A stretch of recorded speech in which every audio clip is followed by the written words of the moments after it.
Indo direto para vocês ao assunto, continuando o que a gente estava falando da vez passada, a gente falou muito sobre o fósforo e tudo mais, mas eu fiquei na dúvida. Esses tempos para trás a gente está tendo, na verdade, a guerra da Ucrânia com a Rússia, e nisso os preços dos fertilizantes começaram a estourar e tudo mais. E fica a pergunta, para o fósforo, a guerra da Ucrânia com o Putin faz diferença, professor?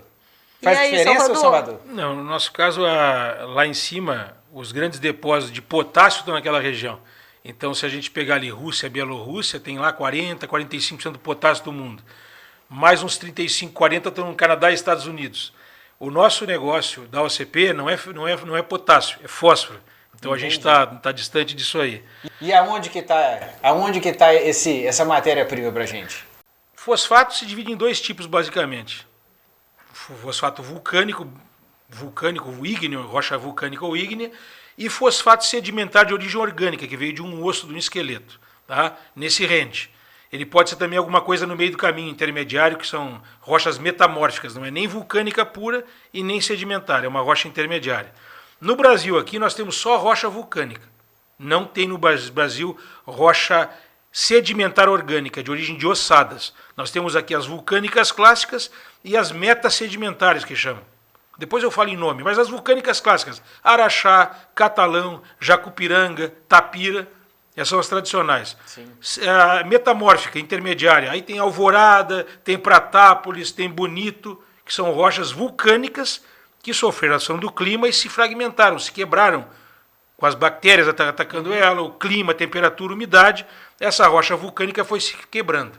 Depois eu vou mostrar algumas imagens para facilitar o entendimento, que é melhor do que simplesmente falar. Então no Brasil só temos rocha de origem vulcânica. Ok. Mas no mundo a grande maioria das rochas não são vulcânicas. São rochas sedimentares de origem de ossos. Se vocês puderem observar nesse quadro, que eu peço para depois, para quem estiver participando poder observar, olhando ali você vê, 74%, 75%, esse é um quadro de USGS, que é um órgão americano que faz monitoramento de fontes de nutrientes pelo mundo inteiro. Eu preferi trazer um órgão isento, não trazer um dado da OCP, porque senão fica muito bairrista, né? Peguei um dado norte-americano que mostra que hoje, das reservas mundiais, de tudo que existe de fósforo no mundo, 75% está no Marrocos, que é um país relativamente pequeno, no norte da África, norte com entradinha do Mediterrâneo lá. E 25% está distribuído no mundo inteiro, o restante. Depois de Marrocos, o país que tem mais fósforo, China, né? Depois Argélia. A China praticamente consome todo o produto porque a população é gigantesca e é segurança alimentar. Então não tem quase excedente para exportar.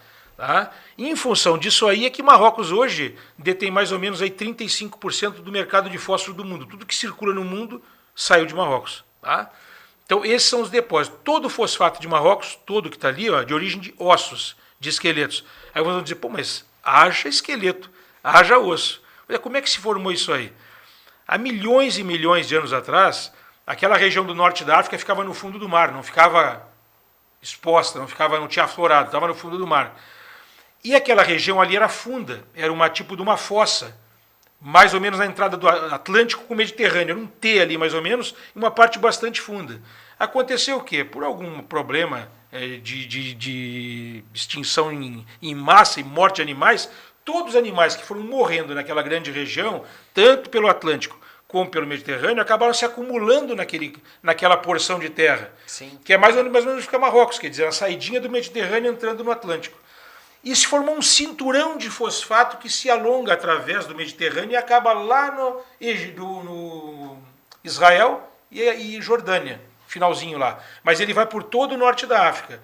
E por acaso, nessa porção aqui na face do Atlântico, que é onde está o país de Marrocos, se acumulou o maior volume de animais que morreram, dentes e vértebras.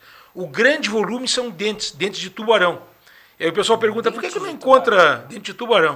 O pessoal pergunta, por que não encontra o restante do tubarão? É que o tubarão é um peixe cartilaginoso, ele não tem ossos. A única parte óssea do tubarão é o dente. Então isso fica, que nem o cadáver, né? Uhum. Às vezes o esqueleto se foi, mas o teclado está lá, né?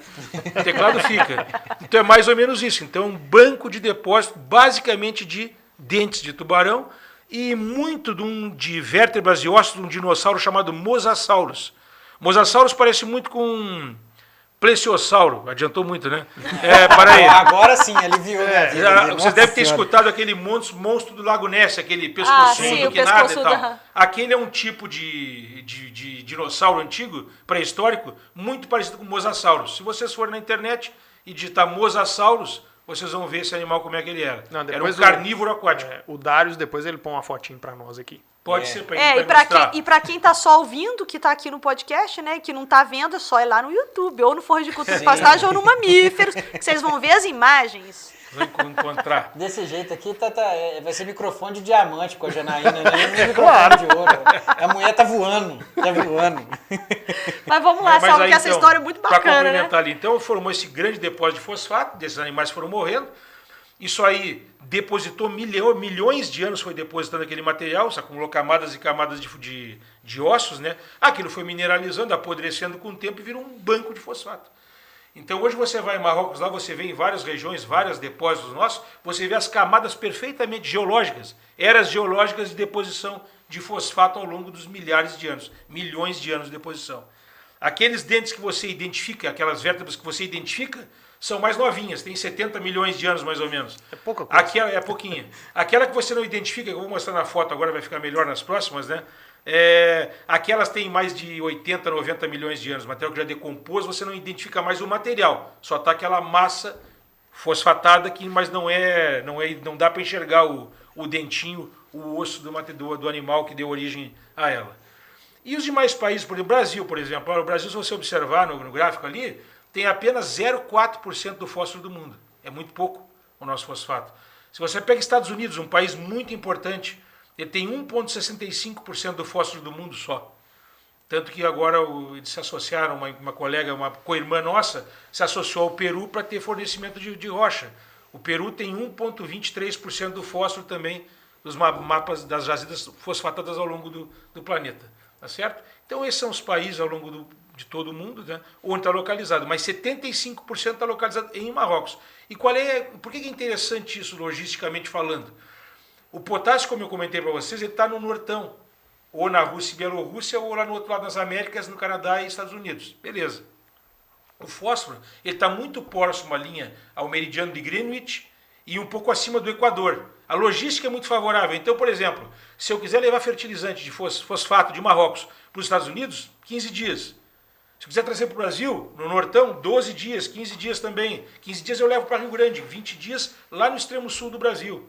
Puxa, para a Europa. A Europa está do lado, né? Está colado pela Espanha, já estou na Europa. Você manda para o correio quase. Manda pelo correio fosfato. Sedex. A África é o quintal da OCP.